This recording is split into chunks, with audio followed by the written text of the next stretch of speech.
বলরাম বসুর বাড়ি ছেড়ে কামারপুকুর যাওয়ার পথে মা কিছুক্ষণের জন্য দক্ষিণেশ্বরে যাত্রা বিরতি করেন।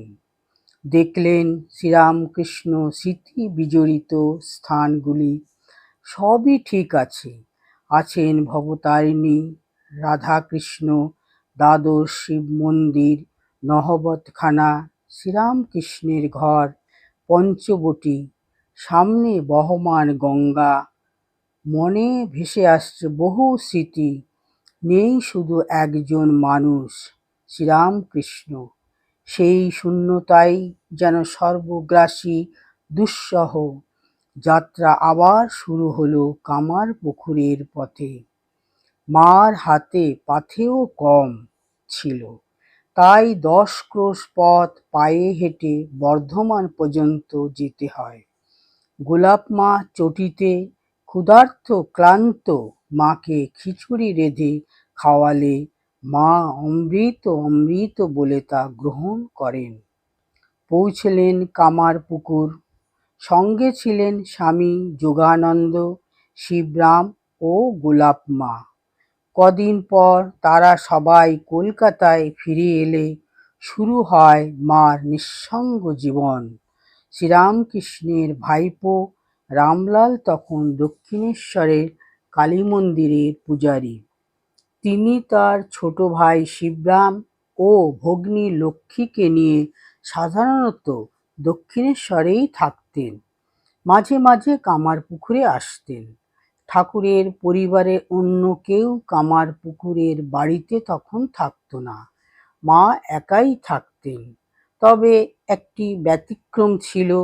গ্রামের জমিদার ধর্মদাস লাহার কন্যা বৃদ্ধা প্রসন্নময়ী ও ধনী কামারনী সীমার নিয়মিত খোঁজ খবর নিতেন। ধনী কামারনীর বোন শঙ্করী ও প্রসন্নময়ীর পরিচারিকা মার কাছে রাত্রে শুতে আসতেন। মার পরনে ছিল শতছিন্ন বাস, শাক বুনে চলত আহার। শাক ভাত জোটাও কঠিন ছিল তার কামারপুকুরের জীবনে। সত্যিই তিনি ছিলেন অন্নহীনা অন্নপূর্ণা। নিজে চরম দারিদ্র্য ও অন্নাভাবের মধ্যেও অন্যদের অন্ন দিতে না বলতে জানতেন না। একদিন শ্রীরামকৃষ্ণের ইচ্ছামতো খিচুড়ি রেঁধে সকলকে খাইয়েছিলেন।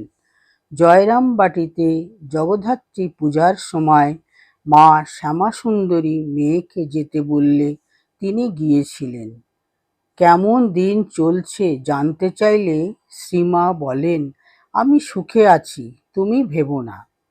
এত দুঃখ কষ্ট, অভাব, গ্রাম্য সংকীর্ণতা, মার সধবার বেশ ও হাতের বালা নিয়ে নানা সমালোচনার মধ্যেও তিনি নির্লিপ্ত ছিলেন। তার মন সর্বদাই অতীন্দ্রিয় রাজ্যে বিচরণ করত।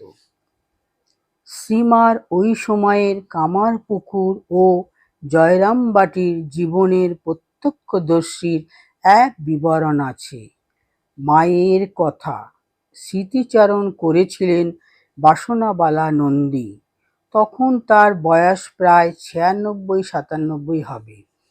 তিনি 10 বছর বয়সে শ্রীমায়ের বাপের বাড়ি জয়রামবাটিতে কাজ করতে আসেন।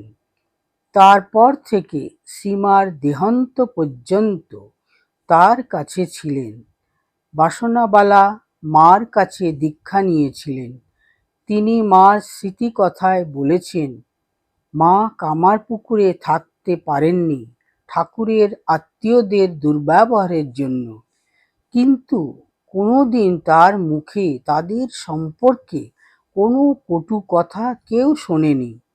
দেবতা না হলে কি এরকম ক্ষমার শরীর হয়? ঠাকুরের ভাইপোরা লক্ষ্মী জলার ধান চালের ভাগ মাকে কিছুই দিতেন না। আমার বাবা লক্ষ্মী জলায় চাষ করতেন বলে আমি একথা শুনেছিলাম, কিন্তু মায়ের মুখে কখনো কিছু শুনিনি। আমি যদি মাকে বলতাম, তোমার হকের জিনিস কেন ওরা তোমাকে দেবে না, মা শান্তভাবে বলতেন, দেখো মা, অমন ঠাকুরই চলে গেলেন, কি হবে ওই দু মুঠো ধান চাল নিয়ে? ওরা যদি নিয়ে সুখী হয় নিক না। কামার পুকুরে মা যখন থাকতেন তখন কতদিন মায়ের ভাতের উপর একটুখানি তরকারি জোটাতে মাকে হিমশিম খেতে হতো। ঠাকুরের আত্মীয়দের কাছ থেকে ভালো ব্যবহার পাননি বলেই তো মাকে বাধ্য হয়ে বাপের বাড়ি জয়রামবাটিতে থাকতে হয়েছিল। কিন্তু ওদের ব্যবহারে শেষ পর্যন্ত মায়ের আর কামার পুকুরে থাকা হলো না। মা সব খবর পেয়ে মাকে জোর করে জয়রামবাটিতে নিয়ে এসেছিলেন। কামার পুকুরের লোকেদেরও দুর্ব্যবহার ছিল, তার পেছনে অবশ্য ঠাকুরের আত্মীয়দের উস্কানিও ছিল। বাসনাবালা শ্রীমার শ্বশুরবাড়ির আত্মীয়দের সম্পর্কে যে অভিযোগের কথা বলেছেন তা অন্যান্য সূত্রেও জানা যায়।